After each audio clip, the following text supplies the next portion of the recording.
So yun, what's up mga boss idol? And nandito na naman tayo sa aking munting backyard. And nag-aayos ako ng mga tipi. Grabe ang init. Sobrang banas, grabe. And salamat pala sa asawa ko dahil binilihan niya ako nito.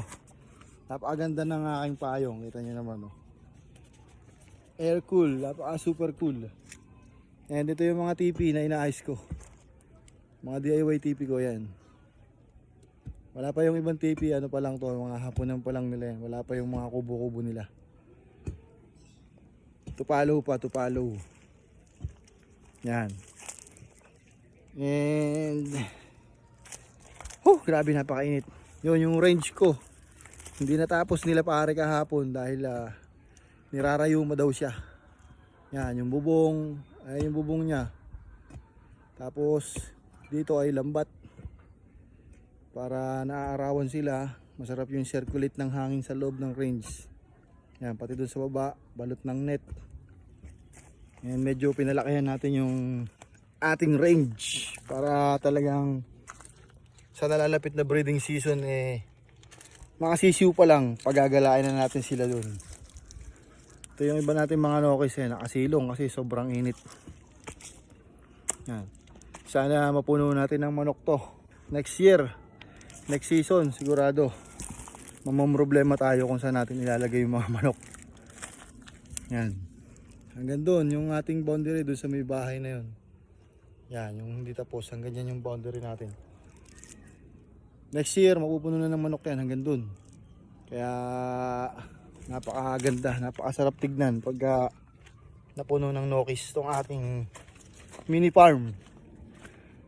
Ang mini farm na aking kinalolokohan. Hindi, joke lang. Siyempre, kanya-kanya tayong hilig. Kaya, kung ano yung hilig mo, kung ano yung gusto mo, di gawin mo, di ba? Ayaw ka masaya Tsaka, siyempre, habang sinusuportahan ka ng mga tao sa paligid mo, pagpatuloy mo. Tulad na lang ng asawa ko, suportado niya ako sa mga gusto ko. Talagang, tanyo, araw-araw ako nakapupunta dito sa aking farm. Kaya okay lang sa kanya. Ganun niya ako sinusuportahan. And binibigyan pa niya ako ng mga pambili ng vitamins. Pambili ng mga feeds. Tsaka syempre pag gusto kong pumunta sa school, bibigyan ako ng pera niya.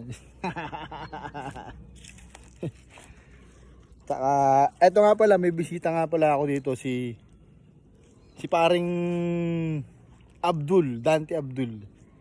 Yan. Kaya namin inaayos tong aking mga tipi para ano pare? Para pag-harvest ni pare, malalakas na mga manok. Ayos ba pare? May shoutout ka pare. Wala na. Wala pa ako maisip Yan. Kasama ko siya maghukay ng maghukay ng mina. Maghuhukay kami ng mina. Hindi, joke lang. Yung mga inuhukay niya, yun, dyan namin itatayo yung mga hapunan ng mga nokis, yung mga DIY ko. Yan, ganyan yung napili kong gawing hapunan ng mga nokis.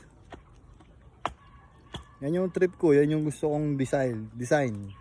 Yan yung gusto kong style. Yan Yan yung gusto kong style ng hapunan ng manok.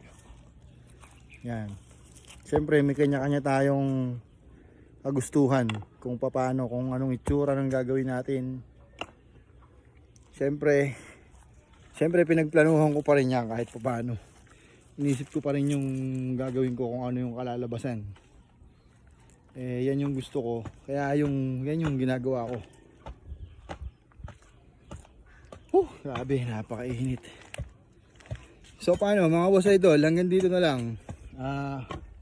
Update ko na lang kayo sa mga susunod na vlog ko. Pag natapos na yung range ko sa baba, para mailipat ko na yung mga Clements Gray ko dyan. And bala ko magtayo pa ng isa pang kubo dito sa taas. Kubo na pahingahan din. Maluwag pa naman dito sa taas, kaya kaya pang lagyan ng kubo dito. Hanggang dito lang ako sa idol. Let's go! Yeah!